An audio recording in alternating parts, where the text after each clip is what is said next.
عید الاضحیٰ یعنی بقرہ عید کی قربانی کے سلسلے میں چند ضروری مسائل جو ہمیں آپ کو درپیش ہوتے ہیں، اگر اس کو توجہ سے سن لیں اور دوسروں کو ٹرانسفر بھی کریں، منتقل بھی کر دیں، تو میں سمجھتا ہوں کہ انشاءاللہ بڑا نفع ملے گا، سننے والے کو بھی نفع ملے گا اور جس کو آپ بھیجیں گے انشاءاللہ اسے بھی نفع پہنچے گا۔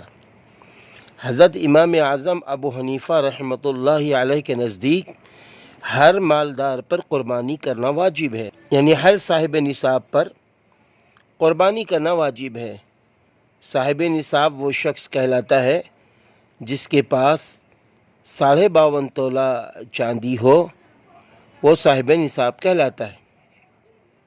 یعنی جو مسلمان مرد ہو یا عورت 52.5 تولہ چاندی یا اتنی نقدی رکھتا ہے جس سے 612 گرام چاندی خرید سکے۔ امام اعظم ابو حنیفہ رحمۃ اللہ علیہ کے نزدیک اس پر قربانی واجب ہے۔ یہاں زیور پہننے والی عورتوں سے بڑی غلطی ہوتی ہے، وہ یہ کہ 612 گرام چاندی بلکہ اس سے زیادہ کی مالک ہوتے ہوئے قربانی کرنے میں کوتاہی کرتی ہیں۔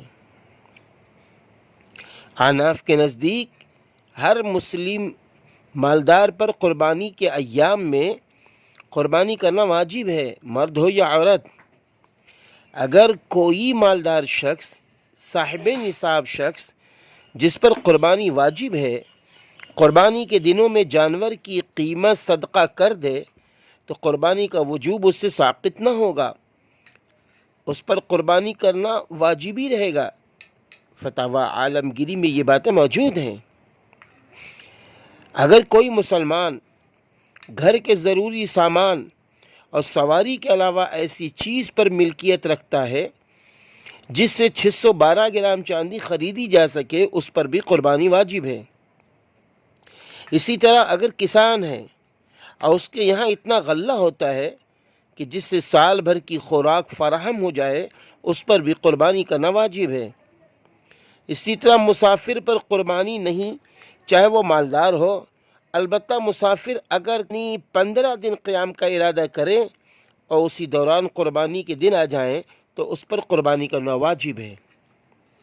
اسی طرح جس پر قربانی کرنا واجب ہے اس کی اجازت کے بغیر، بہت توجہ سے یہ مسئلے سننے والے ہیں، جس پر قربانی کرنا واجب ہے اس کی اجازت کے بغیر اس کی جانب سے اس کا کوئی قریب ترین عزیز بھی قربانی کر دے تو واجب ادا نہ ہوگا۔ اس پر دھیان دینا ضروری ہے۔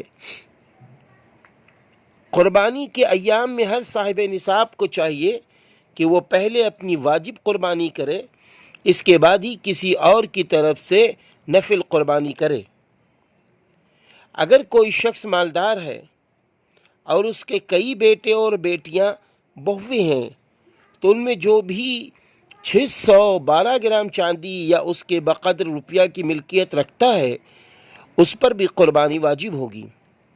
صرف گھر کے مالک کی قربانی سے ان لوگوں کے ذمے سے قربانی ساقط نہ ہوگی۔ اسی طرح اگر ہم صاحب نصاب پہلی بار ہوئے ہیں تو بسا اوقات ایسا بھی ہوتا ہے کہ لوگ اپنی ماں کے نام، اپنے ابا کے نام یا پیغمبروں کے نام قربانی کرا دیتے ہیں، تو یہ محبت میں آپ کرا رہے ہیں، ٹھیک ہے، اس کا ثواب تو آپ کو ملے گا، لیکن جو قربانی جس پر واجب ہوئی ہے اس کو قربانی واجب ادا نہ کرنے کا گناہ بھی بڑھے گا۔ اس لیے وہ پہلی بار ہو یا ہر سال ہو، پہلے وہ اپنے نام کی قربانی کرے گا، اس کے بعد دوسری قربانی، تیسری قربانی جس کے نام چاہے وہ قربانی کر سکتا ہے۔ آپ صلی اللہ علیہ وسلم نے ہمیشہ پہلے اپنے نام قربانی کی ہے اور دوسرا امت مسلمہ وہ حضرات جو قربانی کرنے کے مستحق نہیں ہیں، میرے نبی نے ان کے نام بھی قربانی کی ہے، امت مسلمہ کے نام قربانی کی ہے، لیکن پہلی قربانی آپ صلی اللہ علیہ وسلم نے اپنے نام پہ کی ہے۔ اس لیے اس کا ہمیں خیال رکھنا چاہیے۔ خاص کر ہماری مائیں اور بہنیں ایک لمبا جہیز کا سامان لے کر آتی ہیں جس میں ضرورت اصلیہ سے زائد سامان موجود ہوتے ہیں۔ ان پر قربانی واجب ہو جاتی ہے، لیکن وہ نصاب اپنا سمجھ نہیں پاتی ہیں، اس لیے ان کو چاہیے کہ ضرورت اصلیہ سے زائد جب سامان ہو جائے تو اس کو جوڑا جائے گا۔